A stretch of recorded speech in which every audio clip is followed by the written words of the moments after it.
الرجيم بسم الله الرحمن الرحيم الحمد لله والصلاة والسلام على رسول الله وعلى آله وصحبه ومن والاه أما بعد فقد قال الله سبحانه وتعالى في القرآن الكريم بسم الله الرحمن الرحيم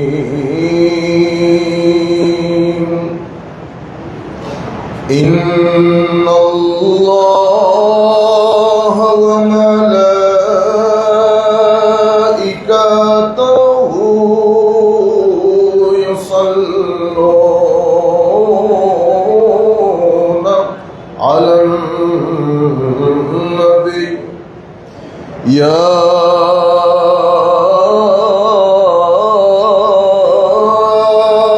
أيها الذين آمنوا صلوا عليه وسلموا تسليما صلاة يا رسول الله عليكم سلام يا حبيب الله عليكم সবাই 2-1 মিনিটের জন্য নামাজের সুরতে বসি, একটু সুন্দর করে দরুদ শরীফ পড়ি। ওয়াজ তাকরীরে সওয়াব হবে না হবে বলতে পারতেছি না, দরুদ শরীফে সওয়াব আছে। সবাই একদম এক মন এক দিয়ানি আমার নবী যেন খুশি হয়ে যান, আমার নবীর দরবারে যেন এই মসজিদের নাম আসে যে কিছু মানুষ মহব্বত নিয়ে অমুক মসজিদ থেকে দরুদ শরীফ পড়তেছে। সালাতুন ইয়া রাসূলুল্লাহ আলাইকুম সালামুন ইয়া হাবিবাল্লাহ আলাইকুম зе रहमत कुम नज़र बर हाल ज़रम या रसूल अल्लाह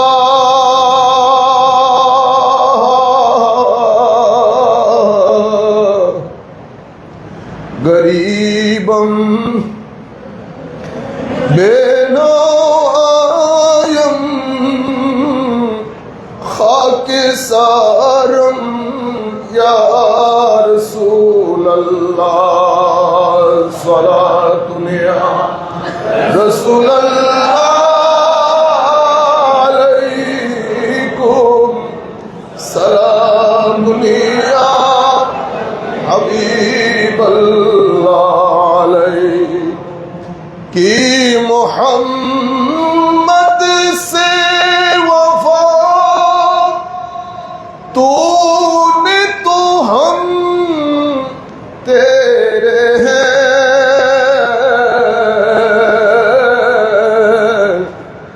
ये जहां चीज है क्या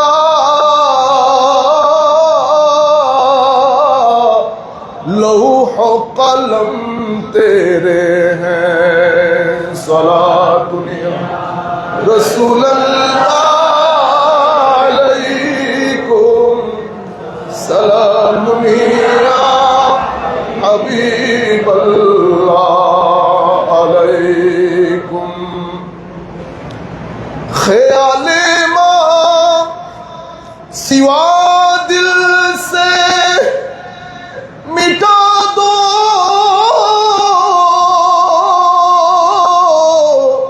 या रसूल अल्लाह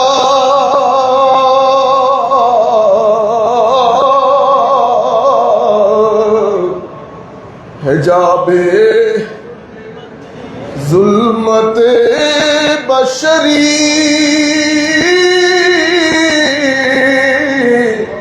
اٹھا دو یا رسول اللہ صلاۃ یا رسول اللہ علیکم سلام یا حبیب اللہ اللہ اللہ نبی کا گھرانہ اللہ اللہ نبی کا گھرانہ یہ گھرانہ ورا الورا ہے اس میں حسنین ہے فاطمہ ہے اس میں حسنین ہے فاطمہ ہے اس گھرانے میں مشکل کشا ہے اللہ اللہ نبی کا گھرانہ یہ گھرانہ ورا الورا ہے کعبہ عشق کا ہوں نوازی میں ہوں ان کے عنایت پہ راضی میرے تربت پہ لکھنا نیازی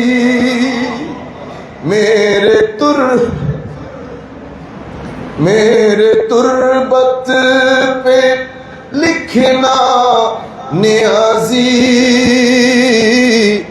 پنجتن کا یہ ادنا گدا ہے اللہ اللہ نبی کا گھرانہ یہ گھرانہ ورا الورا ہے لب پہ ہے تذکرہ پنجتن کا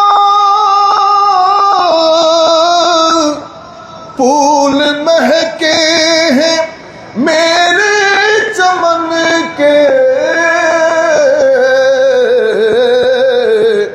ایسے ان کے کرم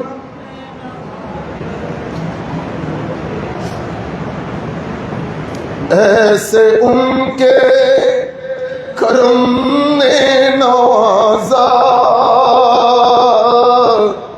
ایسے ان کے کرم نے نوازا اپنی قسمت میں دل جھومتا ہے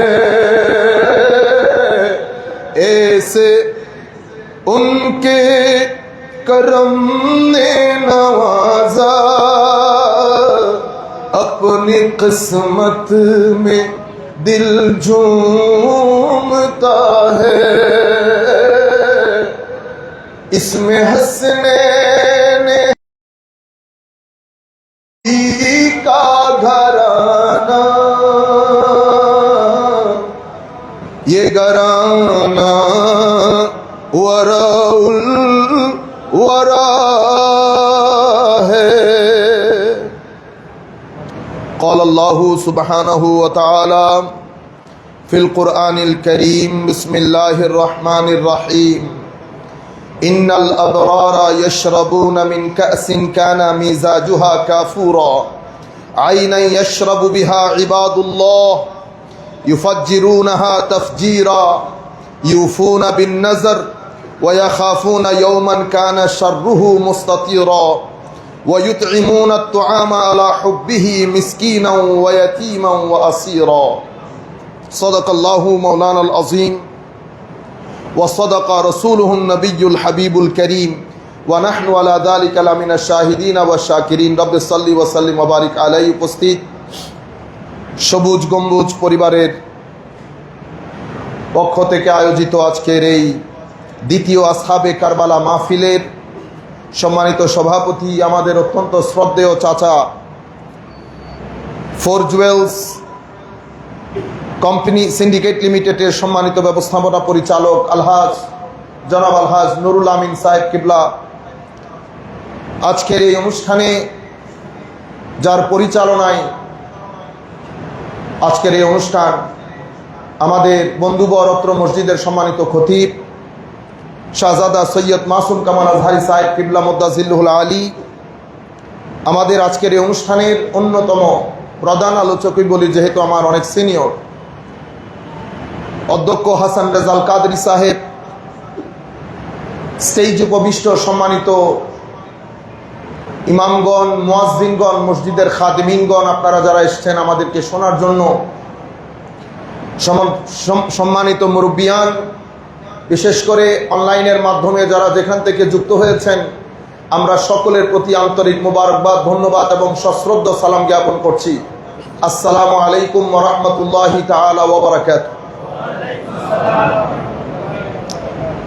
আমাদের ভাগিনার অনুরোধে আমরা চেষ্টা করেছি ওই নাতের 2টা লাইন পড়তে। আমাদের যেহেতু প্র্যাকটিস নাই, পড়া হয় না, তবুও ছোট ছেলে তাদের এই মহব্বতটাকে সম্মান করার জন্য, ইন্সপায়ার করার জন্য, আমরা এমনিতে গরিব শরীফ মানুষ, অসম্ভব গুনাহগার মানুষ, অযোগ্য মানুষ, যা কিছু হচ্ছে আল্লাহ পাক জানে কেন হচ্ছে, কি কারণে হচ্ছে।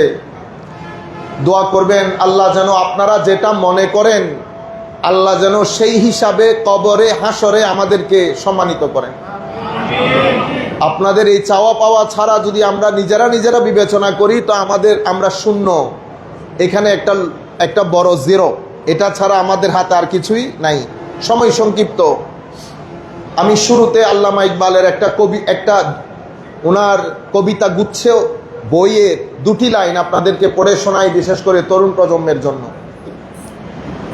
আমার আল্লাহর একটা ডিভাইন সিস্টেম আছে, এই ডিভাইন সিস্টেম আমার আল্লাহ কখনো ভঙ্গ করেন না। এই ডিভাইন সিস্টেমকে বলা হয় সুন্নতে ইলাহি।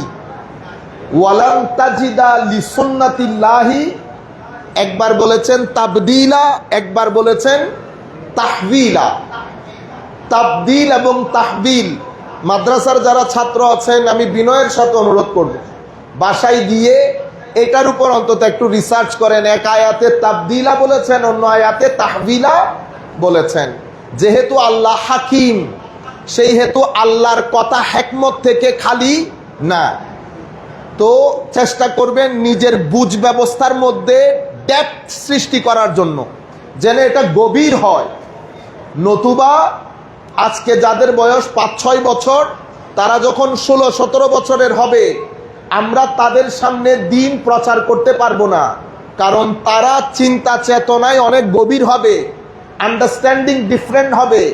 সুতরাং তারা যেই ঢঙে, যেই রঙে, যেই কথাই বুঝে, আমাদের উচিত তাদেরকে সেই ঢঙে, সেই রঙে বোঝানোর জন্য। আমরা যদি 70, 80, 90 দশকের মতো কথা বলি তো সেটা তরুণ প্রজন্ম খাবে না। আমরা বক্তব্যের শুরুতে আস্তে আস্তে আমাদেরকে জানানো হয়েছে ফেসবুকের মধ্যে লেখালেখির বিষয়টা। আমি অনেকেই ঘরে বসে শুনতেছেন, যারা আমাকে মহব্বত করেন, বিভিন্ন কারণে আসতে পারতেছেন না, কারণ মিডিয়ার যুগ। কেউ দেখে ফেললে আবার আপনি প্রশ্নের সম্মুখীন হবেন। তাদের উদ্দেশ্যে কিছু কথা বলি শুরুর দিক থেকে। এটা আমাদের শিক্ষার জন্য।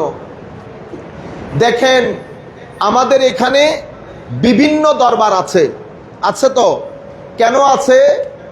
কারণ এই দরবারগুলো অত্র ভূখণ্ডে ইনাদের মুরব্বীদের মাধ্যমে আমরা দিন ধর্ম পেয়েছি। তাইলে চট্টগ্রামে দিন ধর্ম পাওয়ার ক্ষেত্রে আমাদের বদরশা আউলিয়া অন্যতম ভূমিকা পালন করেছেন। শাহে আমানত, অথবা আমি হয়তো নাও জানতে পারি, এই ব্যাপারে লেখাপড়া আমার কম, হিস্টোরিওগ্রাফি অফ দি আউলিয়া, তো যেহেতু লেখাপড়া কম আমার ভুল হওয়াটা স্বাভাবিক, কিন্তু আমি এতটুকুন জানি বদরশা আউলিয়ারা অনেক পুরানো। তো যাদের বিল্ডিং এর উপর আমি 2 তলা বেঁধেছি, তো আপনি যদি শুধু বাপ পর্যন্ত আসেন, দাদা যে বিল্ডিং কায়েম করে দিয়েছে ওইটা যদি আমি না আনি আমার কথায় মোনাজাতে, তাইলে কি হবে? তাদের প্রতি অকৃতজ্ঞতা হবে। অকৃতজ্ঞতা হলে আল্লাহ সন্তুষ্ট হন না। সেই কারণে এরা বিভিন্ন আমাদের মুরব্বিয়ানে কেরামের মাধ্যমে যেহেতু দিন প্রচারিত হয়েছে, প্রত্যেকের আলাদা আলাদা দরবার, প্রত্যেকে আলাদা আলাদা স্টাইলে আমার নবীর এই দ্বীনের বিল্ডিং যার যার সামর্থ্য অনুযায়ী, কেউ ইট লাগাচ্ছে, কেউ কালার করছে, কেউ মোজাইক বা টাইলস লাগাচ্ছে, যার যার সামর্থ্য অনুযায়ী। যিনি আমার নবীর বাগানে 1 ফুটা পানিও ঢেলেছে, ওনার জুতো আমার মাথার উপর, ওনার জুতো আমার, আমি জানি না তার স্কিন কালার কি, তার সোশ্যাল স্ট্যাটাস কি, টাকা পয়সা কি, আমার জানার দরকারও নাই। আমার নবীর বাগানে 1 ফুটা পানিও যে ঢেলেছে, সে তার জুতো আমার মাথার উপর। এটা তরুণ প্রজন্মের প্রতি আমাদের বিশেষ মেসেজ। এখন ধরেন আপনি আমার কোনো কথা আপনার অপছন্দ হয়েছে, সৈয়দ মাসুম কামাল আজহারী সাহেবের কোনো কথা আপনার অপছন্দ হয়েছে, অপছন্দ জানাবেন, অবশ্যই জানাবেন, কিন্তু কিভাবে জানাবেন? একভাবে জানানো এটাকে বলে ভদ্রতা, আরেকভাবে জানানো এটাকে বলে উগ্রতা। অভদ্রতা না, ভদ্রতা অভদ্রতা না, অভদ্র মানুষও উগ্রতার নিচে, বুঝতে পেরেছেন? অভদ্রতা দিয়ে মারামারি হয় না, উগ্রতা দিয়ে মারামারি হয়। তাইলে সৈয়দ মাসুম কামাল আজহারী সাহেবদের একটা দরবার আছে, তাদের পিছনে আরেকটা বড় বাতিঘর আছে, বুঝতে পেরেছেন? সেই বাতিঘরের মাধ্যমে বাংলাদেশের ভূখণ্ডে হাজারো আলো জ্বলেছে। তাইলে মাসুম কামাল আজহারী এক ব্যক্তির নাম না, তার পেছনে একটা মহাসমুদ্র আছে। আপনি যখন মাসুম কামাল আজহারীর সাথে দ্বিমত পোষণ করবেন, তো সভ্য, ভদ্র, নম্র, জ্ঞানী ব্যক্তি হলে কিভাবে বলবে আপনি যেই কথা বলেছেন এটা শরীয়তে গর্হিত, গ্রহণযোগ্য না, এই ব্যাখ্যাটা আমি দ্বিমত পোষণ করছি এই কারণে, বুঝতে পেরেছেন? আমি ব্যক্তির প্রতি অসন্তোষ প্রকাশ করছি না, বক্তব্যের সাথে দ্বিমত পোষণ করছি। এবং আমি যখন বলছি দ্বিমত পোষণ করছি, ভদ্র ভাষায় উনাকে জানাচ্ছি, এটার নাম ভদ্রতা। এটার মাধ্যমে জ্ঞানের দরজাগুলা খোলে, কোনো ধরনের ফাসাদ তৈরি হয় না। এটাকে আরবিতে বলে নাকদ, নুন কফ দাল, নাকদ। ইংরেজিতে বলে ক্রিটিসিজম, বাংলাতে বলে সমালোচনা। কিন্তু আপনারা যেই সমালোচনা বলেন সেই সমালোচনা না, এটা একটা পজিটিভ জিনিস। যারা লেখাপড়া করে তারা জানে, আমাদেরকে বইপত্র দেয় এটার উপর একটা ক্রিটিসিজম লেখার জন্য, মানে কোন বিষয়ের সাথে আপনি একমত, কোন বিষয়ের সাথে আপনি দ্বিমত, সেটা দলিল আকারে লিখেন, যেন জ্ঞানের আরেকটা দরজা উন্মোচিত হয়। আমি এটা না করলে, শুধু যদি বলি এটা খারাপ, এটা খারাপ, ওইটা খারাপ, সাথে যদি ফতোয়া দিয়ে দেই, এটাকে বলে নুন কফ দোয়াত নাকদ। প্রথমটা দাল দিয়ে, দ্বিতীয়টা দোয়াত দিয়ে, নাকদ। আর নাকদু মানাহু আল হাদম, হাদম মানে হ্যামার দিয়ে বাইরাইয়া মাথা ফাটাই ফেলা। এখন আপনি যদি হ্যামার দিয়ে বাড়ি দিতে আসেন, মাসুম কামাল আজহারী 2টা কাজ করবেন। হয় আপনাকে তার শক্তি প্রদর্শন করবেন, যেটা উচিত, আমাদের শিক্ষায় যেটা উচিত। তোরা সারি দিয়ে কথা হইম নাই বলি না, আমরা বলি না, উগ্র দিশাস না, তারপরে সাইজ কি ঘটনা ঘটায়। এটা হচ্ছে আমি মসজিদে তো আনপার্লামেন্টারি ওয়ার্ড ব্যবহার করতে চাচ্ছি না, অসংসদীয়। এটা আপনি সভ্যর আগে একটা শরীয় লাগাই দেন, ওইটাই এই ধরনের কথা বলা, ওইটাই ভদ্রতার আগে একটা সরো লাগাই দেন, ওইটাই। বুঝতে পেরেছেন? কারণ কি, এখন সৈয়দ মাসুম কামাল আজহারি, ওনারও তো শক্তি আছে। আমি খুব গভীর মেসেজ দিচ্ছি, বুঝে নেন। তারও শক্তি আছে, সে ইচ্ছে করলে শক্তি প্রদর্শন করতে পারে, তার পেছনেও মহাসমুদ্র আছে। সেটা যদি প্রদর্শন করে, সমাজের মধ্যে ক্ল্যাশ হবে, হবে কি না? হবে, ক্ল্যাশ হবে, মারামারি হবে, নেগেটিভ এনার্জির আদান প্রদান হবে। তার মাধ্যমে দুটি জিনিস ঘটবে। অমুসলিমের কাছে আমার নবীর দ্বীনের বদনাম হবে, আমার নবীর মিশনের বদনাম হবে। মদিনা শরীফের মধ্যে আমার নবী মনে মনে কষ্ট পাবেন, নাম্বার 1। নাম্বার 2, যাদের বয়স 15 থেকে 20 বছর, আমার যে বাইকনা নাত পড়তে বলছে, তারা ফ্রাস্ট্রেটেড হবে, ডিপ্রেসড হবে, সুন্নিয়ত ছাড়বে, এক পর্যায়ে গিয়ে তারা দ্বীনও ছেড়ে দিবে। এইটিজম বেড়ে যাবে সমাজের মধ্যে এবং ধর্মদ্রোহিতা বেড়ে যাবে। শুধু কি, মাসুম কামাল আজহারির নেগেটিভ রিটালিয়েশনের কারণে। আপনারা বুঝতে পেরেছেন? এখন আপনি যিনি লিখছেন, ওনারও তো মুরব্বী আছে। মাসুম কামাল আজহারির কোন ফলোয়ার যদি লেখে, এটা মাসুম কামাল আজহারির জিম্মাদারি, হয় তাদেরকে তরবিয়ত দেবে, নতুবা ডিসওন করবে। এরা আমার কেউ না। যেমন আমি বলছি, আমাকে যারা অনুসরণ অনুকরণ মহব্বত করে, আমরা তো না অনুসরণীয় না অনুকরণীয়। আমাদেরকে মহব্বত করে, সেই মহব্বত আল্লাহ আল্লাহ রসুলের জন্য করে। আমাদের মধ্যে মহব্বত করার মতো কোনো যোগ্যতা নাই, এবং আমি আল্লাহ আল্লাহ রসুল সাক্ষী করে বলতেছি নাই। সেটা যাহা করে আউলিয়া ইকরামের কারণে করে। আমি বলছি, সেটা আশিকরা তারা সবাই শুনতেছে। আমার কোনো ছেলে যদি কমেন্টে গালির পরিবর্তে গালি দেয়, তো আমি না তার জন্য দুনিয়াতে কবরে হাসরে তো প্রশ্নই আসে না। আমাদের মুরব্বীরা আমাদেরকে এই শিক্ষা দেন নাই। আমি এখানে বলে দিচ্ছি, যারাই গালি দেবে তাদের সাথে আমাদের কোনো সম্পর্ক নাই। কারণ হয় হুসাইনিয়ত, নয় এজিদিয়ত। এজিদিয়ত কি দেখা যায়? মানে আপনি কি দেখাইতে পারবেন হুজুর এটা এজিদিয়ত? না, এজিদিয়ত একটা মানসিকতার নাম। এজিদিয়ত একটা জীবন আদর্শের নাম, যেই জীবন আদর্শের মধ্যে করাপশনের প্যাকেজ আছে, অভদ্রতা, উগ্রতা, ধর্মান্ধতা, শরাবখোরি, গনতে থাকেন আপনি। সবকিছু এক গ্লাসের মধ্যে দিয়ে ফালুদা বানানোর পর যদি জিজ্ঞেস করেন হুজুর এই ফালুদার নাম কি দেওয়া যায়, তখন আমি বলবো এটাকে হয় এজিদি বলবেন নতুবা ফেরাউন বলবেন, দুইটা থেকে একটা। আপনারা বুঝতে পেরেছেন? এখন আপনি বলতেছেন আপনি হুসাইনি, তো হুসাইনির ভাষা এরকম হয়। আপনি আপনার কমেন্টটা নিয়ে ইমাম হুসাইনকে দেখাতে পারবেন, এটা আমি কমেন্ট করেছি, দেখাইতে পারবেন। যেটা ইমাম হুসাইনকে দেখাইতে পারবেন না, সেটা আল্লাহকে কেমনে দেখাবেন? আপনারা বুঝতে পেরেছেন? সময় খুব কঠিন। তাই মাসুম কামাল আজহারির দায়িত্ব, যারা লেখে, যেহেতু তার নামে লেখে, তার দায়িত্ব হচ্ছে ইউনিভার্সালি, ন্যাশনালি একটা মেসেজ দিয়ে দেওয়া যে এই সন্ত্রাসবাদিতা হচ্ছে, উগ্রতা প্রদর্শন হচ্ছে।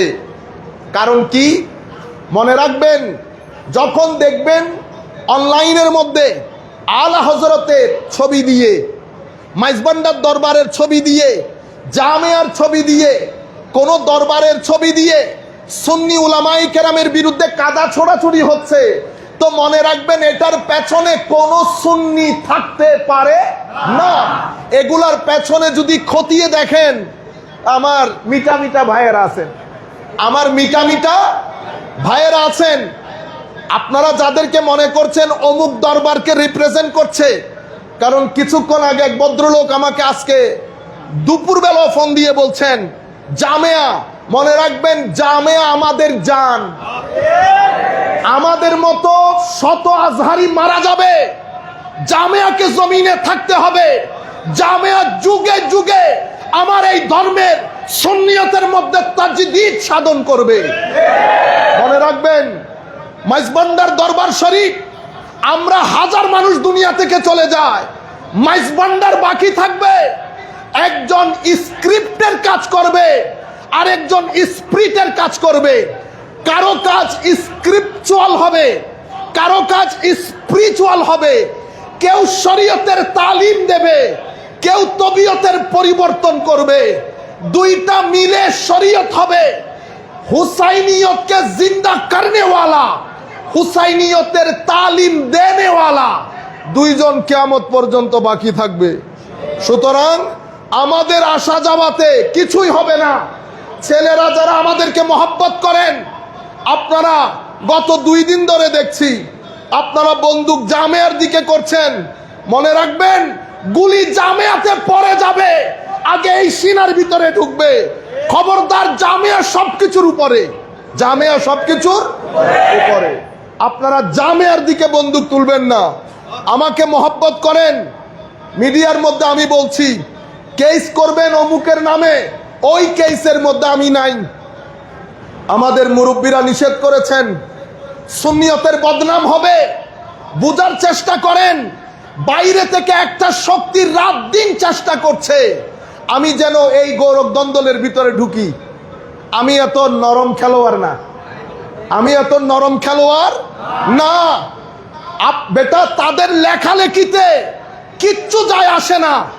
যতদিন মদিনাওয়ালা আছে, যদি মদিনাওয়ালা চান, আমি স্টেজের উপরে থাকবো, লাখো মায়ের ছেলে একসাথে হয়ে যাবে, চেয়ার থেকে নামাইতে পারবে। আর আমার নবী যদি না চান, তাইলে আপনাকে না চাইতে হবে না, ধাক্কা দিলেই পড়ে যাব, ধাক্কা দিলেই পড়ে যাব। খেদমত আমরা যখন শুরু করেছি 2005, এখন 2026, কত বছর হয়েছে? 21 বছর হয়ে গেছে। 21 বছরের খিতাবত সবার সামনে, 21 বছরের কাজও সবার সামনে।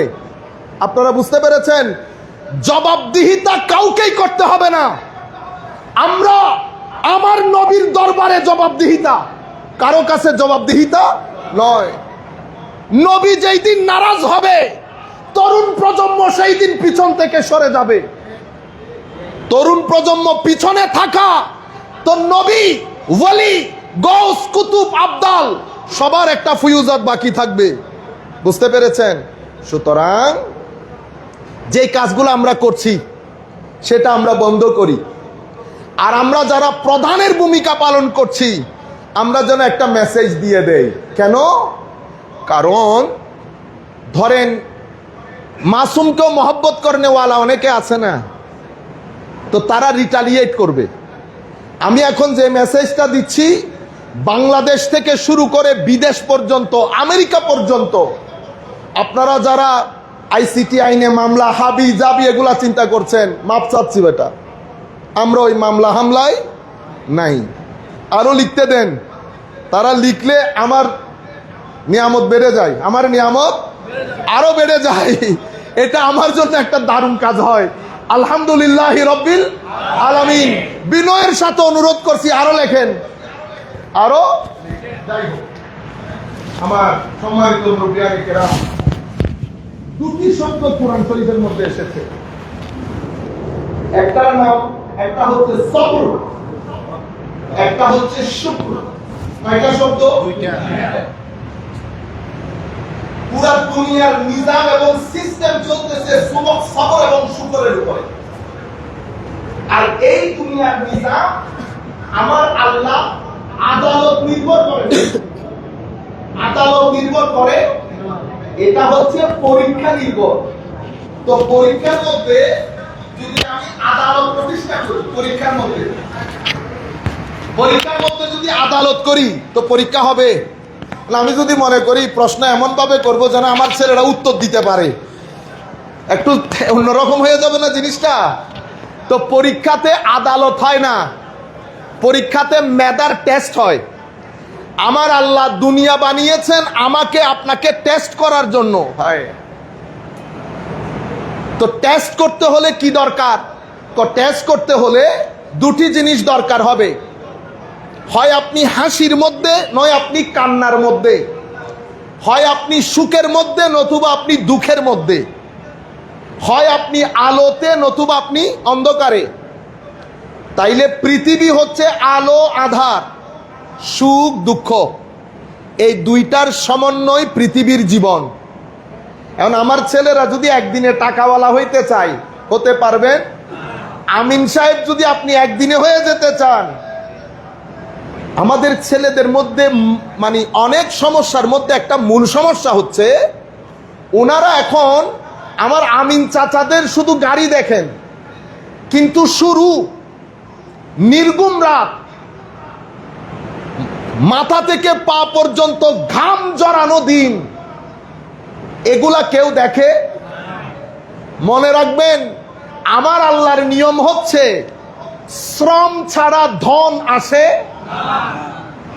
আমি ছেলেদেরকে বলছি, বেটা, শ্রম ছাড়া যদি ধন আসে তো মনে করবেন আপনি রাইট লেফট করেছেন। কি করেছেন? Right left. কালকে একটা জায়গায় গিয়েছি, সেখানে একজনে ঘর দেখাইতেছে, তা আমি বলতেছি কি কাজ করে? অমুক জায়গায় এই কাজ করে। আল্লাহ 2 নম্বরই করছে। সৎ ব্যবসা করে আপনি এত বড় ঘর দাঁড় করাবেন, ই মহালাস, এটা অসম্ভব। কথা বলতে বলতে আরেকজন এসে বলতেছে, হুজুর, এটা উনি অমুক জায়গা থেকে এত কোটি টাকা মেরে দিছে। কি দারুণ! ছেলেদের সমস্যা হচ্ছে, বেটা, আপনারা শুধু বিল্ডিং দেখেন, বিল্ডিং আসল বিষয় না, বিল্ডিং এর ভিতরের সুখ আসল বিষয়, শান্তি আসল বিষয়। 1 টাকা যদি, ঠিক মিক বলিয়েন না ভাই, মসজিদের মধ্যে আওয়াজ করব আমি, আপনাদেরকে তরবিয়ত দিচ্ছি। কোন মাহফিলের মধ্যে গিয়ে রাজনৈতিক ময়দানে করবেন সেটা ঠিক আছে, মসজিদের মধ্যে আপনি কেন ঠিক বেঠিক বলবেন? যদি ঠিক আপনি জানেন তো ওয়াজ আপনি করেন, এগুলা বলিয়েন না। আর হুজুর যদি বলে ঠিক কিনা বলেন, চুপ থাকবেন। ঠিক বলার দায়িত্ব আপনার। কিছু তরবিয়ত দরকার। ছেলেরা যারা লেখাপড়া করছে তারা এগুলা নিয়ে হাসাহাসি করে, আপনারা এগুলা করবেন না। এগুলা তরবিয়ত দিচ্ছি, মাইকের মাধ্যমে অনেক জায়গায় যাচ্ছে। আমি চাচ্ছি আর একটা রেভলিউশন তৈরি হোক। তাইলে গড়ের সুখ আসল জিনিস, বুঝতে পেরেছেন? গড়ের সুখ আসে হায় হায় প্রথম বিষয় আকলুল হালাল, হালাল রুজি দিয়ে। এই জন্য সুফিয়ায়ে কেরাম যেই 7টা স্তম্ভের উপর তরিকত তাসাউফকে দাঁড় করিয়েছে, সেই 7 স্তম্ভের 1 স্তম্ভের নাম হালাল রুজি। কি রুজি? হালাল রুজি। হালাল রুজির বাইরে স্থিরতা আসবে। সুতরাং আমাদের ছেলে পুলে যারা টাকা ইনকাম করছেন, এখন আপনি সারাদিন ইয়েজিদি, মসজিদে ঢুকে হুসাইনি, তাইলে দুইটা একসাথে হয়ে গেছে, ডুয়াল পার্সোনালিটি।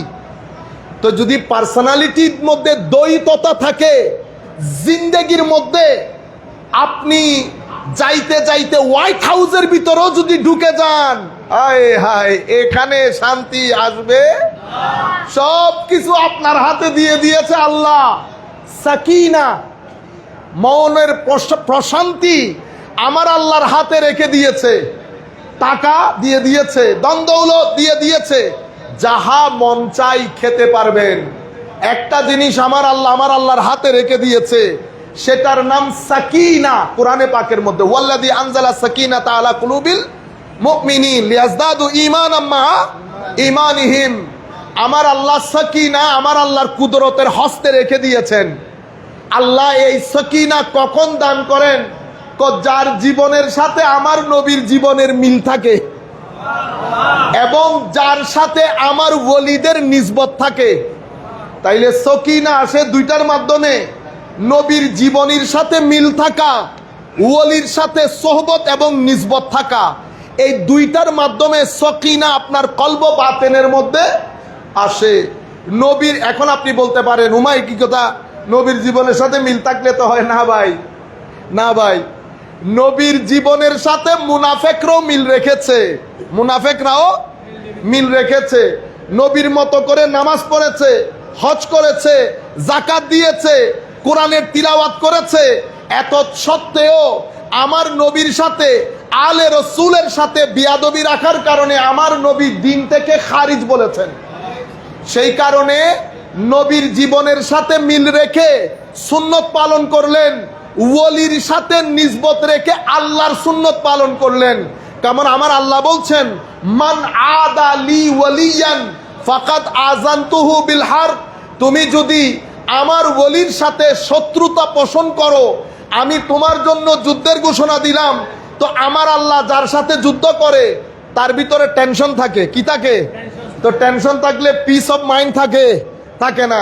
সুতরাং দুটি জিনিস, নবীর সাথে নবীর সুন্নতের মিল, আউলিয়ায়ে কেরামের নিসবত, এই দুটি জিনিস থাকলে অন্তরের মধ্যে প্রশান্তি থাকে।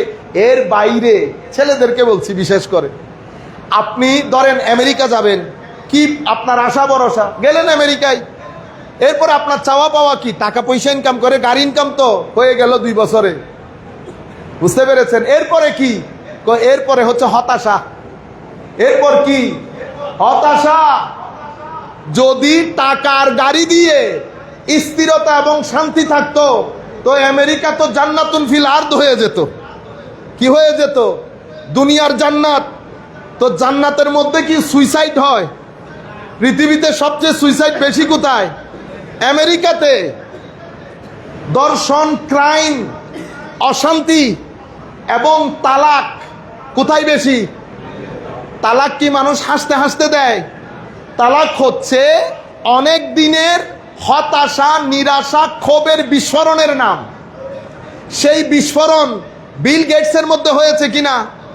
বিল গেটস সবচেয়ে টাকাওয়ালা মানুষ, ট্রাম্পের হয়েছে।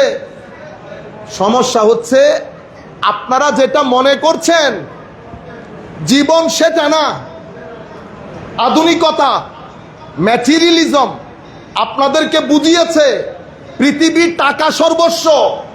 পৃথিবীর টাকা সর্বস্ব না, পৃথিবী আকল সর্বস্ব না, পৃথিবী বিবেক সর্বস্ব না।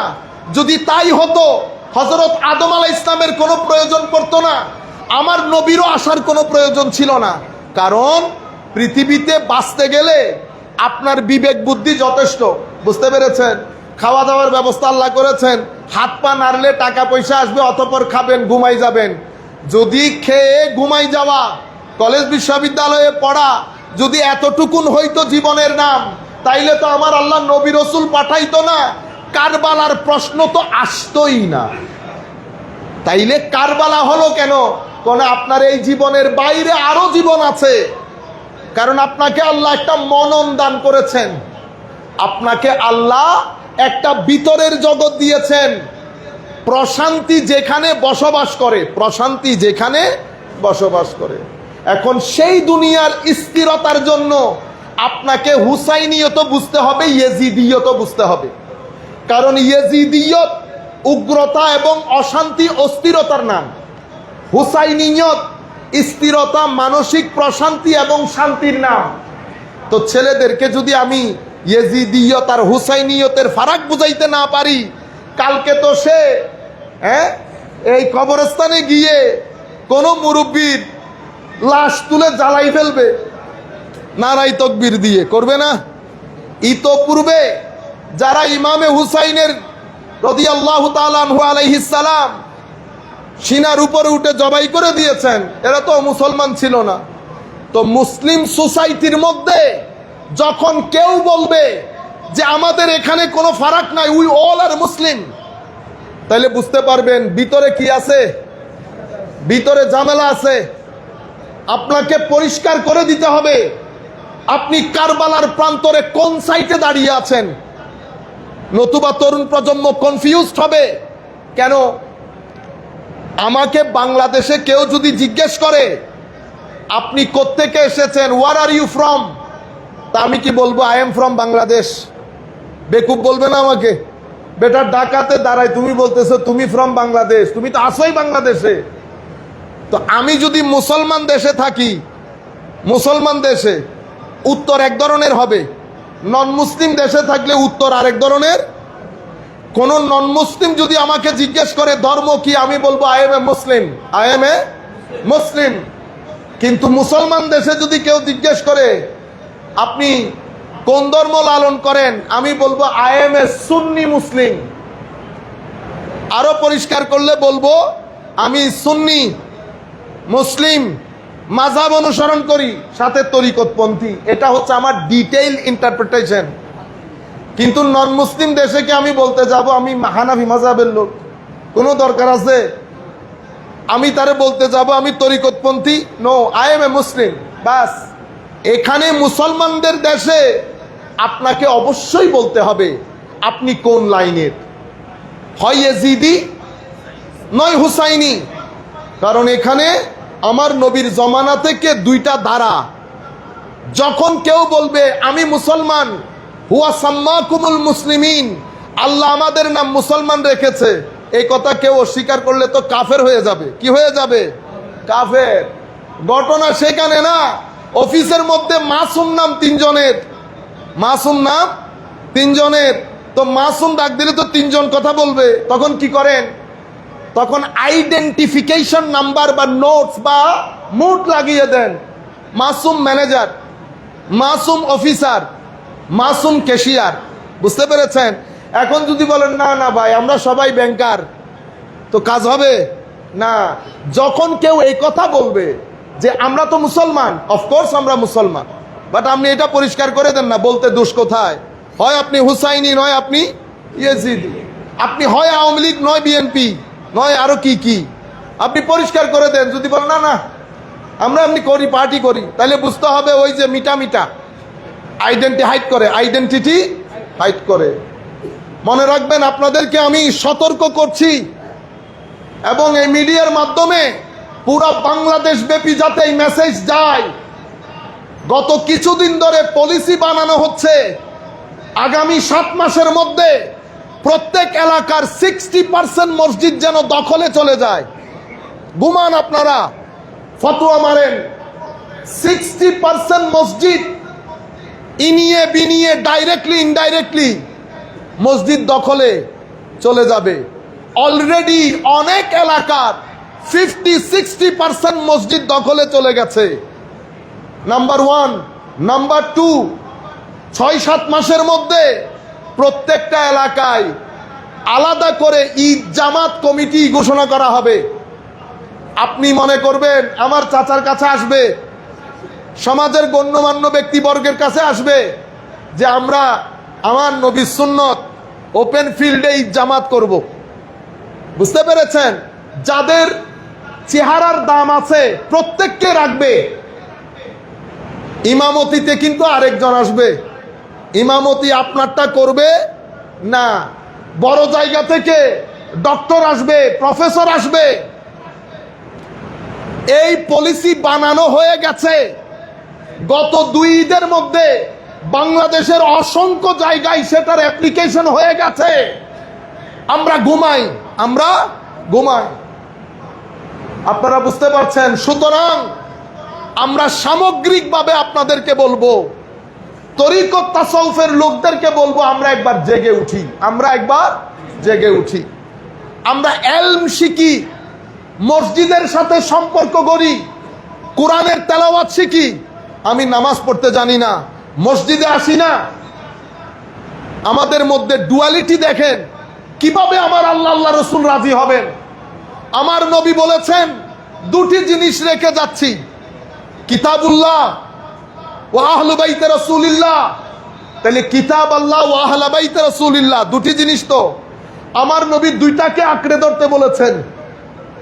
সোসাইটির মধ্যে, আমাদের দেশের মধ্যে কেউ কোরআনকে আঁকড়ে ধরে আলে রসুলকে ছেড়ে দেয়, কেউ আলে রসুলকে আঁকড়ে ধরে কোরআনকে ছেড়ে দেয়। আমি আগে আমারটা বলি। আমরা যারা আলে রসুলের মহব্বত দাবি করি, আলে রসুলকে গ্রহণ করি, আমরা তাদের আদর্শকে গ্রহণ করি।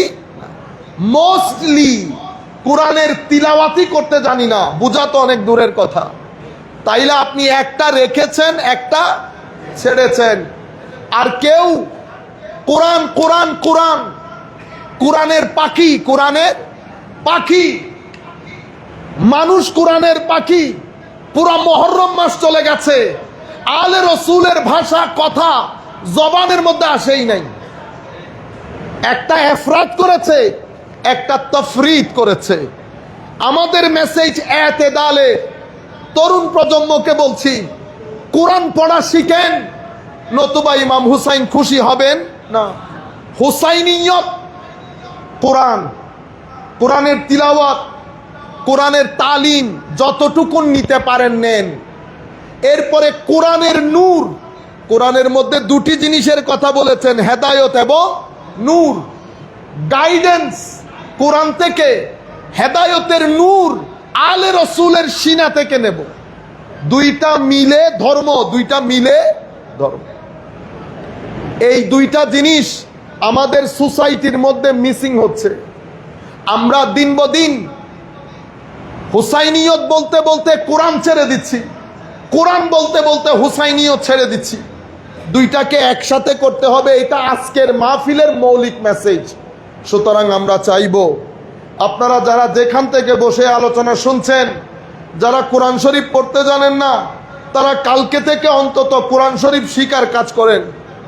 বেটা, কোরআনে পাক আপনার মেন্টাল হিলিং এ গুরুত্বপূর্ণ ভূমিকা পালন করবে। আপনি ঘুমাইতে যাওয়ার আগে, এখন তো আর কোরআন শরীফ নিয়ে বসতে হচ্ছে না, মোবাইলের মধ্যে কোরআন শরীফ আছে, একটা পেজ পড়ে তারপরে শুয়ে পড়েন। কোরআন শরীফ পড়া ছাড়া বিছানায় যাবেন না। বিছানায়, এটা আল্লাহর পক্ষ থেকে বান্দাকে দেওয়া একটা বিশেষ মহব্বতের চিঠি। এত চিঠি পড়েন, এত নিউজ পেপার পড়েন, আমার আল্লাহর কোরআনই পড়েন না, এরপরে বলেন আমি হুসাইনকে মহব্বত করি। এটা ডুয়ালিটি হয়েছে, ডুয়ালিটি হয়েছে। পাঞ্জে গানা নামাজ, বড় বড় ওয়াজ, বড় বড় নুক্তা বলে কোনো লাভ নাই। বেটা, পাঞ্জে গানা নামাজ আপনার স্পিরিচুয়াল হিলিং এর মধ্যে অনেক গুরুত্বপূর্ণ জিনিস। সুতরাং সামনের সময় অনেক ভয়াবহ হবে, সামনের সময় অনেক অস্থির হবে, আপনারা নামাজমুখী হবেন। বলতে যেটা চেয়েছিলাম, একটা সবর, একটা শুকর। পৃথিবীকে আমার আল্লাহ সুখ দুঃখ, সাদা কালো দুটি জিনিস দিয়ে সাজিয়েছেন। ছেলেরা যখন 2-3 দিন একটু দুঃখের মধ্যে থাকে, আই খোদা, আল্লাহর সাথে রাগারাগি শুরু করে দেয়। মনে হয় যেন একদিনে আমিন সাহেব হয়ে যাবে। একদিনে আমিন সাহেব একদিনে কখনো হয় না। আপনি যখন ওই রাস্তায় হাঁটবেন, তো ওই রাস্তা পিচ্ছিল, ওই রাস্তার মধ্যে শুধু ফুল বিছানো থাকে না, কাটা বিছানো থাকে। সবর এবং শুকরের কাপড় পরে সামনের দিকে যেতে হয়। কেন? কতক্ষণ পরে দেখবেন একটা কাঁটা ঢুকে গেছে, তখন সবর করতে হবে। সেই কাঁটা দিয়ে অনেকক্ষণ হাঁটতে হবে, কারণ আপনি বিশ্বাস রাখবেন পায়ে যখন কাঁটা বিঁধেছে, তাইলে বুঝতে হবে সামনে পানির সন্ধান আল্লাহ দিবেন। কারণ আমার আল্লাহ যখন পরীক্ষা করেন, আমার আল্লাহ একটা ইঙ্গিত দিয়ে দেন যে এই পরীক্ষার পরে একটা সুদিন অবশ্যই আসবে। কখনো আপনার সারা জীবন দুঃখে থাকবে না। ইন্না মাআল উসরে ইউসরা, ফা ইন্না মাআল উসরে। আল্লাহ আপনি অবিশ্বাস করবেন বিদায় আয়াত একই দুইবার বলেছে। সুতরাং হে তরুণ, আপনার জীবনে যদি দুঃখ থাকে, মনে রাখবেন যখন আপনি হালাল রুজির জন্য ঘাম জড়াবেন, সেটা আমার আল্লাহর কুদরতির খাতার মধ্যে নাম এসে যায়, নাম এসে যায়।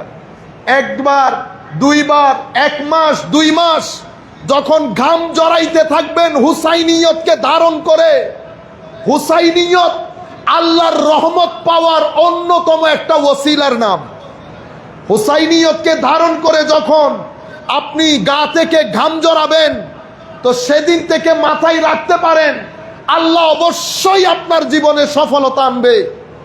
যদি সফল হতে দেরি হয়, তো মনে করবেন গুনাহ কিছু এমন হয়ে গেছে, আমার আল্লাহ চাচ্ছেন সেই গুনাহগুলা ঝরিয়ে ফেলতে, যাতে কবরে ঢুকার সময় হুসাইনি সৈনিকরা নিদাগ হয়ে ঢুকতে পারে, দাগহীন যেন ঢুকতে পারে। সুতরাং আমি আশা করব আপনারা এই বিষয়টা বুঝবেন।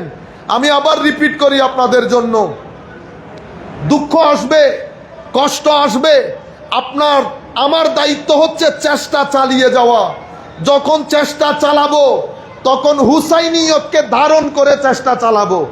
যদি ইয়াজিদিয়তকে ধারণ করে চেষ্টা চালান, সফলতা আসবে, ঘরের ভিতরে শীতলতা থাকবে না, ঘরের ভিতরে শীতলতা থাকবে না, সফলতা আসবে দুনিয়াবি হাইসিয়তে।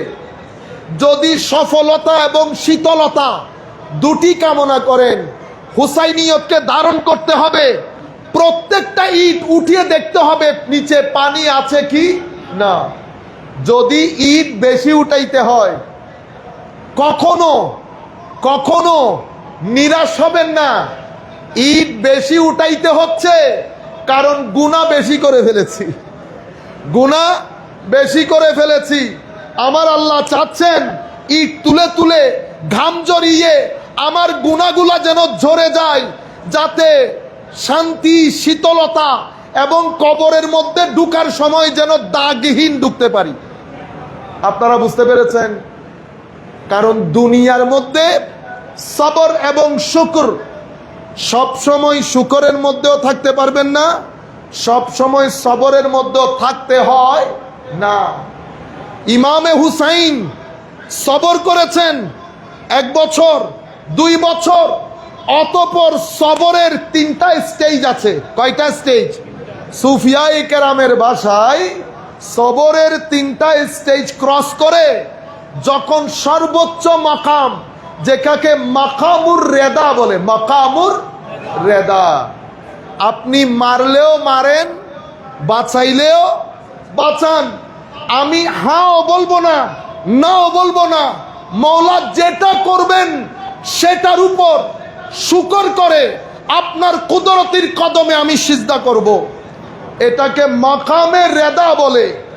আমার ইমাম হুসাইন জানতেন দুনিয়া থেকে চলে যেতে হবে, কারবালার প্রান্তরে নৃশংসভাবে শাহাদাত বরণ করতে হবে। আমার নবীর যুগে সেটা বিখ্যাত হয়ে গিয়েছিল। সাহাবায়ে কেরাম জানতেন, আমার নবী অনেকবার বলেছেন। ইমামে হুসাইন না জানার কথা না, হযরত ফাতেমা জানতেন, হযরত আলী জানতেন, ইমামে হুসাইন জানতেন। নতুবা এতগুলো সাহাবীর বারণ করা সত্ত্বেও ইমাম হুসাইন জানার কারণে শক্তি, সাহস, মাকামে রেদা পৃথিবীবাসীকে দেখানোর জন্য কুফার দিকে ছুটেছেন। যাওয়ার সময় হযরতে আলী আসগর, আলী আকবরকে সঙ্গে নিয়েছেন। যেই মাকামে রেদা শুরু করেছেন হযরতে ইসমাইল, সেই মাকামে রেদার চরম আকার পৃথিবীকে দেখানোর জন্য একজন বেদায়া করেছেন, আর একজন সেটার নেহায়া করেছেন।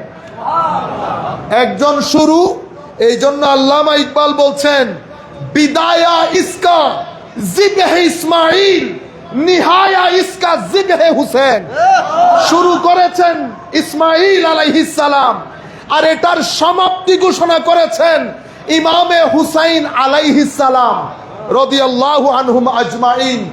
কিয়ামত পর্যন্ত পৃথিবীতে কোন মায়ের সন্তান এই মাকামে রেদার প্রেজেন্টেশন দিতে পারবে না। কারণ এই মাকামে রেদা দেখানোর জন্য যেটা নসলি সামর্থ্য দরকার, রুয়ে জমিনের মধ্যে এই ঘরানা ওয়ান এন্ড অনলি মা সাইয়্যিদাতুন নিসাই আহলিল জান্নাহ। এই যে মা জান্নাতের সকলের চেয়ারম্যান, এদের বাবা হযরতে আলী আমার নবীর জ্ঞান শহরের দরজা, আমার নবীর জ্ঞান শহরের দরজা। সুন্নিদের স্লোগান নারায়ে তাকবীর তাওহীদ, নারায়ে রিসালত, নারায়ে হায়দারি বেলায়ত। আপনারা বুঝতে পেরেছেন? পাকিস্তানে যান, ইন্ডিয়াতে যান, বাংলাদেশে যান, সমস্ত দরবারের স্লোগান ছিল নারায়ে হায়দারি। নির্দিষ্ট একটা এজেন্ডা বাস্তবায়নের লক্ষ্যে সেই জায়গার মধ্যে কি চলে এসেছে দেখেন। নারায়ে গাউসিয়া অবশ্যই বলবো, সেটা আমাদের মাথার উপর, কিন্তু বেলায়েতের স্লোগান আসল নারায়ে হায়দারি। কারণ সমস্ত বেলায়েত যেই জায়গা থেকে বন্টিত হয়েছে সেটা বাবু মদিনাতে ইলমিন নবী সাল্লাল্লাহু আলাইহি ওয়াসাল্লাম হযরতে আলীউল মুর্তাদা রাদিয়াল্লাহু তাআলা আনহু ওয়া আলাইহিস সালাম।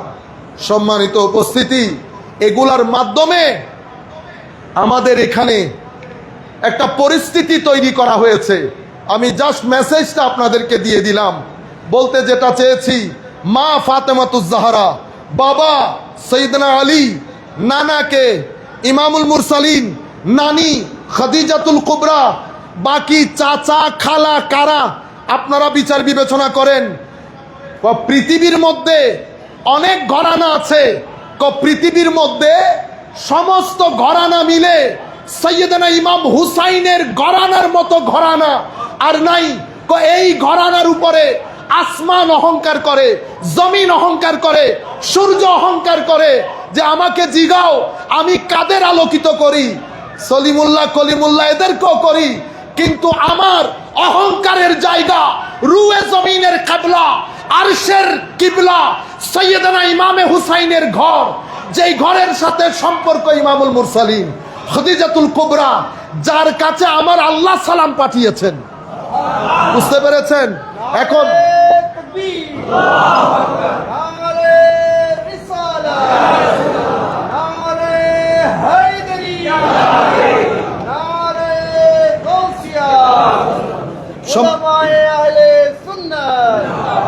সম্মানিত উপস্থিতি, এটা আমার নবী, এরপরে আমার নবীর ডাইরেকশন আপনার জন্য আমার জন্য। তরুণদের, আমরা যে তরুণদেরকে মিসগাইড করে আরেকদিকে নিয়ে যাচ্ছি, মুহররম মাস চলে যাচ্ছে, হুসাইনিয়ত ইয়াজিদিয়ত, আমরা এখনো পর্যন্ত কনফিউশন লাগিয়ে আছি। ইসলাম চাই, ইসলামের শাসন চাই, বলতে বলতে আমাদের ফানা উঠতেছে মুখে। আমি আপনার কাছে সিম্পল কোয়েশ্চেন, ইসলাম যেটা চাই সেটা কোনটা?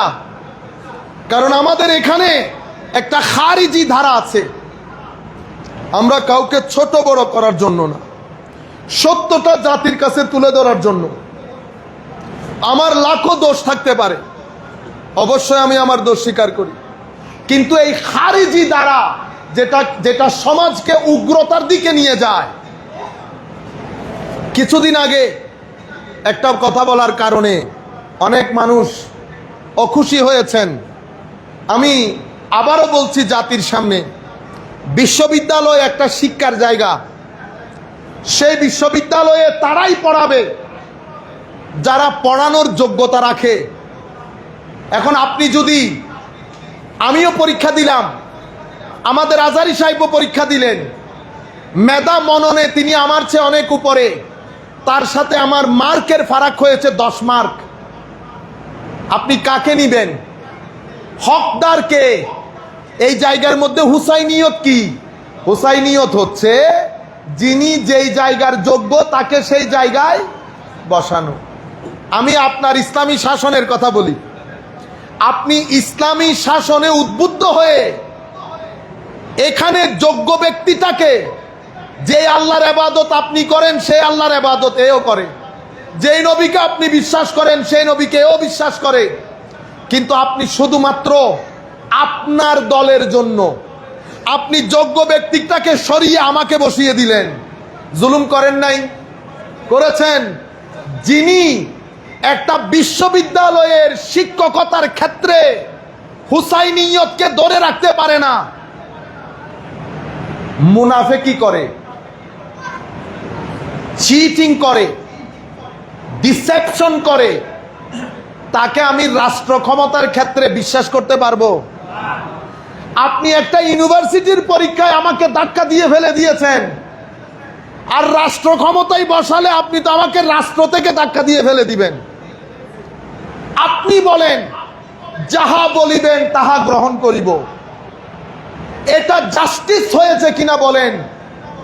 পরীক্ষা যখন 100 জন ছেলে দেয়, সেখানে এমন এমন ছেলে থাকে যারা অনেক মেধাবী, যাদের মা বাবার আশা ভরসা থাকে, যারা নিজেদেরকে সেভাবে তৈরি করেছে। আপনি সকল আশা ভরসাকে গলা টিপে হত্যা করে ইয়েজিদের মতো তার সিনাই বসে তার আশার গলায় ছুরি চালিয়ে দিয়েছে।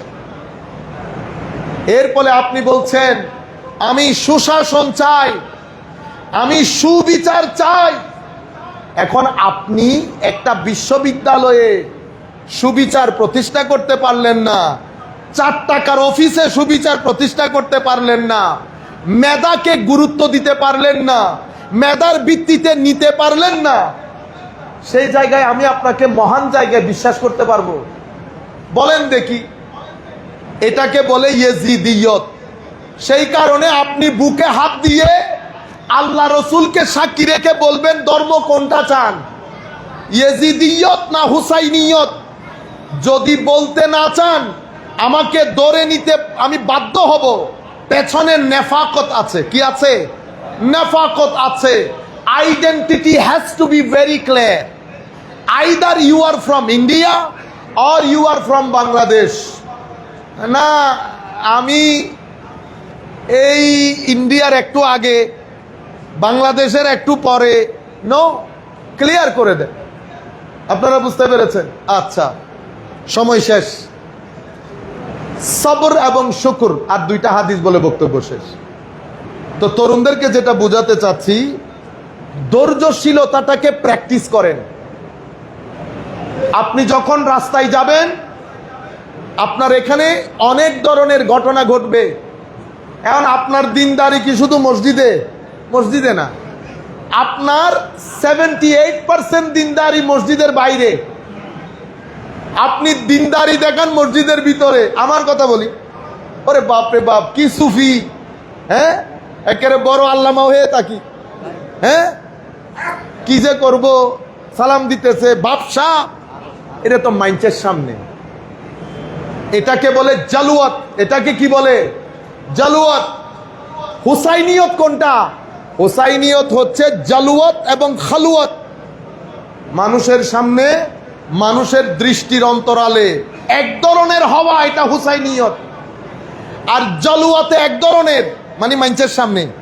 খালুয়াতে আরেক ধরনের, মানে একাকিত্বে। এটার নাম নিরেট ইয়েজিদিয়ত। এটার নাম কি? ইয়েজিদিয়ত। তরিকত হচ্ছে মানুষের সামনে যেমন, দৃষ্টির অন্তরালেও তেমন। সুতরাং আপনার ম্যাক্সিমাম দিনদারি মসজিদের বাইরে। সুতরাং বাইরে যখন যাবেন মানুষের সামনে দুর্ব্যবহার করবেন না, গালিগালাজ করবেন না, বড় চোখে যার তার দিকে এমনি করে তাকাইয়া সিনা বিদীর্ণ করবেন না। কেন করবেন না? ওই যে বলেছি না, আমার আল্লাহর একটা সিস্টেম আছে, নিয়ম আছে, ডিভাইন রুল আছে। যদি সবর করেন, চোখ বন্ধ করে শুধু বলবেন ইন্নাল্লাহ মা'আস সাবিরিন, ইন্নাল্লাহ মা'আস সাবিরিন।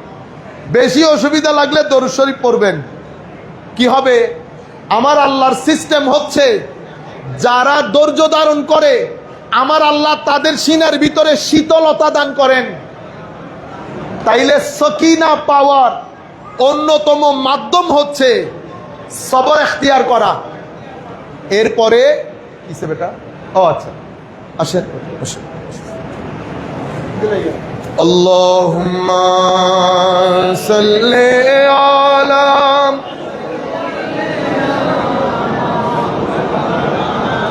মুহাম্মদ ওয়া আলা আলি সাইয়্যিদিনা মাওলানা মুহাম্মদ আকবাদুনা মজরুহাতুন মিল সাইফ হিজরিল মুস্তাফা তুবালি আহলে বলদাতিন ফিহাল নবিয়ুল মুহতাশমি। আল্লাহুম্মা সাইয়্যিদিনা মাওলানা মুহাম্মদ ওয়া আলা আলি সাইয়্যিদিনা মাওলানা মুহাম্মদ। পরীক্ষা যেহেতু আমি চাচ্ছিলাম আর্লি শেষ করে দিতে, অনেক সময় হয়ে গেছে, আমরা শুধুমাত্র এই অংশটুকু বলে শেষ করে দিচ্ছি। সবাই বসে যান বেটা, নাড়াচাড়া করলে আরো 1.5 ঘন্টা বলবো, কোনো আওয়াজ হবে না, মুভমেন্ট হবে না মসজিদে। আমরা তো বলতে চাচ্ছিলাম মানুষের সাথে, মানুষের অন্তরালে, তাহলে সবর করলে আপনি যখন বাইরে যাবেন, বাইরে কি কি হয়, বন্ধু বান্ধব, কাজকর্ম, আত্মীয় স্বজন, এটা হচ্ছে আপনার আসল দিনদারির জায়গা, হুসাইনিয়তের প্রদর্শনীর জায়গা। হুসাইনিয়ত প্রদর্শনীর জায়গা মসজিদ না, হুসাইনিয়ত প্রদর্শনীর 78% জায়গা আপনার বাইরে। এখন আপনি বাইরে ইয়েজিদি গালি দেন, চোখের পাগলা গুড়ার মতো চোখ দৌড় দেয়, ইয়েজিদি, আমি করলো ইয়েজিদি, আপনি করলেও ইয়েজিদি। গালি দিলেন, লোক ঠকাইলেন, একজনের 50 টাকা দেওয়া দরকার, 40 টাকা দিয়ে তার কাছ থেকে 10 টাকা খাইলেন, পুরা ইয়েজিদিয়ত করলেন। মসজিদের মধ্যে প্রথম কাতারে দাঁড়াইয়া হুসাইনিয়ত হয়ে গেলেন। এটা ডুয়ালিটি হয়ে গেল। যদি ডুয়ালিটি করেন, হয় টাকা পয়সা ইনকাম করবেন, কিন্তু মনে রাখবেন শীতলতা আসবে। আমি তরুণ প্রজন্মকে বলছি, দুটা জিনিসে গুরুত্ব দিবেন, সফলতা, শীতলতা। সফলতা দুনিয়ার সাথে সম্পৃক্ত, শীতলতা আখেরের সাথে সম্পৃক্ত। দুটা মিলে আমার নবীর দেওয়া হুসাইনিয়ত। সফলতা, শীতলতা ইকুয়াল টু হুসাইনিয়ত। হুসাইনিয়তের ফলাফল কি? ফলাফল হচ্ছে দুনিয়ার মধ্যে সম্মানিত হবেন, ঘরের মধ্যে শান্তি থাকবে, সন্তানরা বাধ্য হবে, খাটের মধ্যে লাখো মানুষ দাফন কাফনে শরিক হয়ে কেঁদে কেঁদে আল্লাহর দরবারে ফরিয়াদ করবে, আল্লাহ মানুষটা হুসাইনি ছিল। কবরের মধ্যে সুয়াল জবাব এক ধরনের থাকবে, আমার নবী দেখে যখন মুস্কি হাসি দেবেন, কবরের মধ্যে উর্স হবে, উর্স। আর কবর থেকে যখন বের হবেন, ফেরেশতা স্পেশাল আসবে, কোরআনের ভাষায় আমার আল্লাহ নূরের বাহন দিবেন, নূর দিবেন। সেই নূরের আলোকে কিয়ামতবাসী হাহাকার করবে, আলাদা প্যান্ডেল থাকবে। ইন্নাল্লাযীনা সাবাকাত লাহুম মিনাল হুসনা উলাইকা আনহা মুবআদুন। ওই প্যান্ডেলের দিকে নিয়ে যাবে ফেরেশতারা। অতঃপর প্যান্ডেলের বাইরে দাঁড়ানো ফেরেশতারা বলবে, আসেন, হাযা ইয়াউমুকুম, এটা আপনাদের দিন, আল্লাযী কুনতুম তুআদুন, যেই দিবসে ওয়াদা আল্লাহ আপনাকে দান করেছেন। হে তরুণ, তোমার জন্য দুনিয়াতে সম্মান, মৃত্যুর খাটিয়াতে সম্মান, কবরে সম্মান, কবর থেকে বাইরে সম্মান, কিয়ামতের ময়দানে সম্মান। কখন? যখন ব্যক্তি পর্যায়ে, পরিবার পর্যায়ে, মুআমালাতে, মানুষের সাথে, আত্মীয় স্বজনের সাথে হুসাইনিয়তকে লালন করবেন। হুসাইনিয়ত আল্লাহর রহমতের নাম, হুসাইনিয়ত সম্মানের নাম, হুসাইনিয়ত জান্নাতের নাম, কবরে নূরের নাম, হুসাইনিয়ত রাসূলে পাকের কুরবতের নাম। সম্মানিত তরুণ, চতুর্দিক থেকে ইয়াজিদিয়তের জাল বিছানো, সেই জাল, আমরা সেই জালের মধ্যে আমরাও এখন আস্তে আস্তে আটকে যাচ্ছি। আমাদেরকে এখন শুনতে হয় আলে রাসূলকে আলাইহিস সালাম বলা এটা নাকি শিয়াদের কাজ। আমি তো অত কিতাবপত্র বুঝি না, আমরা কোনো আলেমও না, আমরা জের জবর দিয়ে ভালো করে পড়তে পারি না, এটা ঠিক কথা, আমি বাড়াই বলতেছি না। আল্লাহ সাক্ষী, রসুলও সাক্ষী, আমরা সত্যিকার অর্থে জ্ঞানী না। যেটা আপনারা দেখেন সেটা আউলিয়ায়ে কেরামের ফয়জ বরকত। যদি ওই ফয়জ বরকত বাদ দিয়ে দেন তো আমরা হচ্ছি খালি কলসি, আমরা খালি কলসি। সুতরাং আমরা তো আর দলিল দিতে পারবো না। তাকে বলেন দলিল দিতে, এখন আমি তো ভাই দলিল দিতে পারবো না। কিন্তু আল্লাহর দুনিয়ার মধ্যে যুগের ইমাম শাফিঈকেও দেখেছি ডক্টর আলী জুমার সুরতে, যুগের বুখারীকেও দেখেছি ডক্টর উমর হাশেমের সুরতে, যুগের গাজালিকেও দেখেছি ডক্টর সাইদ রামাদান আল বুতির সুরতে, যুগের ইমামে মোহাম্মদকেও দেখেছি শেখ ইমাম জুহাইলির সুরতে, যুগের গাজালিকে দেখেছি শেখ হাবিব ওমর, শেখ হাবিব আলী জাইনুল আবেদিন জুফরির সূরতে, যুগের ইমাম রাজিকে দেখেছি শেখ হামজা ইউসুফের সূরতে, যুগের ইমাম গাজালিকে দেখেছি ডক্টর আব্দুল হাকিম মুরাদের সূরতে। এই সমস্ত উলামায়ে কেরামকে বলতে শুনেছি আলে রসুলের নামের পরে আলাইহিস সালাম বলতে। এখন আপনি যদি মনে করেন আপনি তাদের চেয়ে বেশি জানেন, তাইলে তো আপনি উস্তাদ, তাইলে আপনি ওস্তাদ। আর যদি মনে করেন দলিলের ফাটাফাটি হবে তো তাদের সাথে করেন, আমার সাথে আমি ছোটখাটো মানুষ। আমি আজকে একটা হাদিস শরীফ এক্সাক্ট যেভাবে উনি কিতাবের মধ্যে এনেছেন সেটা পড়ি। কিতাবের মধ্যে এই হাদিস তিরমিজি শরীফের হাদিস, আপনারা আমরা সবাই জানি। হযরত বুরাইদা উনি বলছেন কানা রাসূলুল্লাহ সাল্লাল্লাহু আলাইহি ওয়াসাল্লাম ইয়াখতুবুনা ইজজা আল হাসানু ওয়াল হুসাইনু আলাইহিমাস সালাম। আলাইহিমাস, আমি বলছি ছেলেদের যাদের হাতে মোবাইল আছে গুগলের মধ্যে তিরমিজি শরীফ 3774 লিখে দিবেন, এই হাদিসটা আসবে। তো আপনি আমাকে জিজ্ঞেস করে তো লাভ নাই ভাই, এটা তো আমি না, কিতাবের কথা। আমার নবী খুতবা দিচ্ছেন, হযরতে হাসান এবং হুসাইন ছোট ছোট বাচ্চা, হায় হায় হায়, চোখ বন্ধ করে দেখেন তো ঢুকতে কেমন লাগতেছে। কাপড় আটকিয়ে একবার পরে যাচ্ছে আরেকবার উঠে দাঁড়াচ্ছে, হায় হায় হায়। এই যুগের আলে রসুলকে দেখতে কিরকম সুন্দর লাগে। আর এই জান্নাতের দুই দুলা যাদেরকে আমার নবী দুনিয়ার সুগন্ধি ফুল বলেছেন, আমি তো স্বপ্নের মধ্যে হলো একটু দেখতে চাই ওই আশার সুরতটা।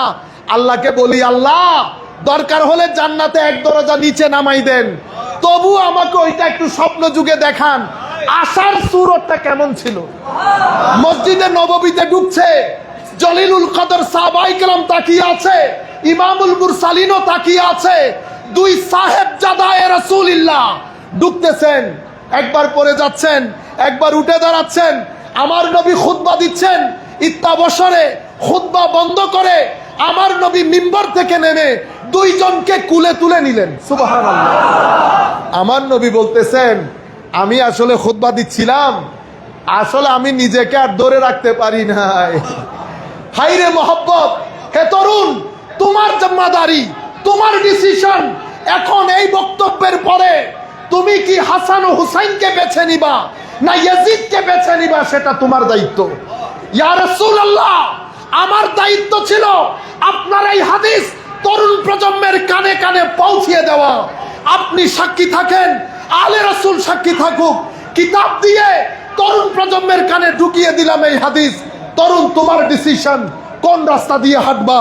পরের হাদিস 3733, এই হাদিসের মধ্যে আমার নবী ইরশাদ করছেন, সমস্ত আলে রাসূল এই হাদিসের বর্ণনাকারী, জাফরুস সাদেক, মুসা কাজেম, ইমাম বাকের, আলী জাইনুল আবেদিন, ইমামে হুসাইন, হযরতে আলী, সবাই এই হাদিসের বর্ণনাকারী। আমার নবী ইরশাদ করেন, রাসূলুল্লাহ সাল্লাল্লাহু আলাইহি ওয়াসাল্লাম আখাযা বিয়াদে হাসান ওয়াল হুসাইন, আমার নবী ইমামে হাসানের হাত ধরেছেন, ইমামে হুসাইনের হাত ধরেছেন, অতঃপর বলেছেন ফাকালা মান আহাব্বানি, যেই ব্যক্তি আমাকে মহব্বত করলো, ওয়া আহাব্বা হাযাইন, আর এই দুইজনকে মহব্বত করলো। আমাকে মহব্বত। হে তরুণ, আমি চাই এই আওয়াজ তোমার কানে পৌঁছাক। তোমাকে নবী বলছেন যেই ব্যক্তি আমাকে মহব্বত করে, এই দুইজনকে মহব্বত করে, এই দুইজনের বাবাকে মহব্বত করে হযরত আলী, এই দুইজনের মাকে মহব্বত করে ফাতেমাতুজ জাহরা, কানা ফি মাই ফি দারাজাতি ইয়াউমাল কিয়ামা, কিয়ামতের ময়দানে, কিয়ামতের ময়দানে আমাকে আল্লাহ যে মাকাম ও মর্তবা দান করবেন, আমার সাথে বিশাল একটা গ্রুপ থাকবে, সেই গ্রুপের মধ্যে আল্লাহ তাকে উন্নীত করে দেবেন। আমরা আমার নবীর দরবারে বলছি, আল্লাহকে বলছি, আল্লাহ আমরা গুনাহগার, মাওলা আমরা গুনাহগার, এটা সত্য।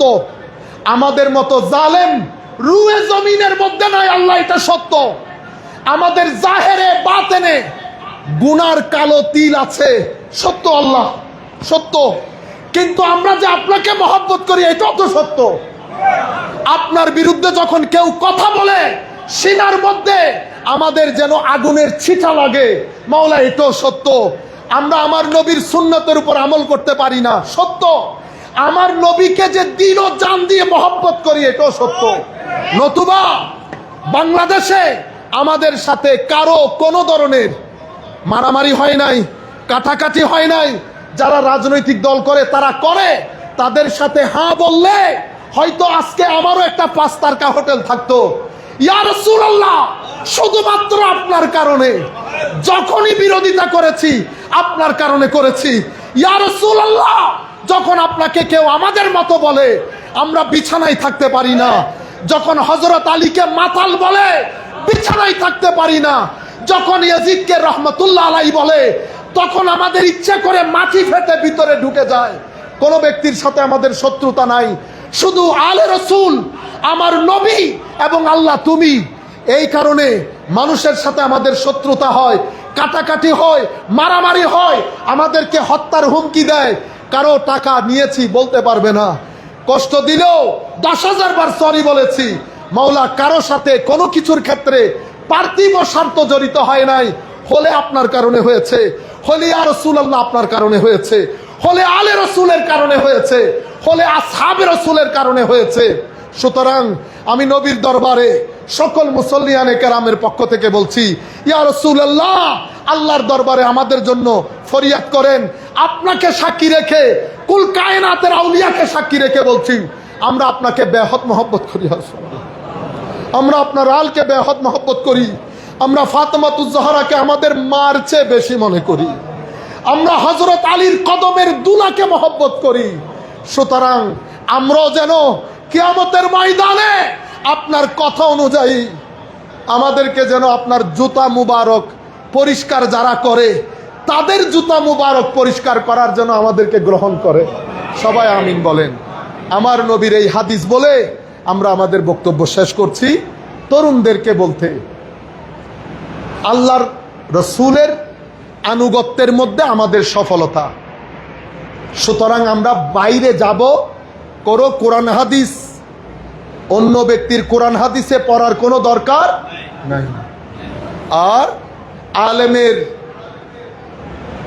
হক্কানিয়ত চেহারা নির্ভর, যদি ভিতরে নূর থাকে শেকেল ও সুরতের মধ্যে সেটা প্রকাশিত হবে। আল্লাহ রসুল আলে রসুলের ব্যাপারে ঘৃণা থাকলে চেহারার মধ্যে সেটা প্রস্ফুটিত হবে। আল্লাহ আমাদের হামে ও নাসের হোক। মাওলাই করিম আমাদেরকে কবুল করুক। যারা আয়োজন করেছেন, থেকেছেন দূর দূরান্ত থেকে আমাদের এই বক্তব্য শুনেছেন, সবার জন্য আল্লাহর দরবারে দোয়া করি আল্লাহ আমাদের সকলকে হেফাজতের চাদরে আবৃত করুন। আমিন। ওয়া আখির দাওয়ানা আলহামদুলিল্লাহি রাব্বিল আলামিন।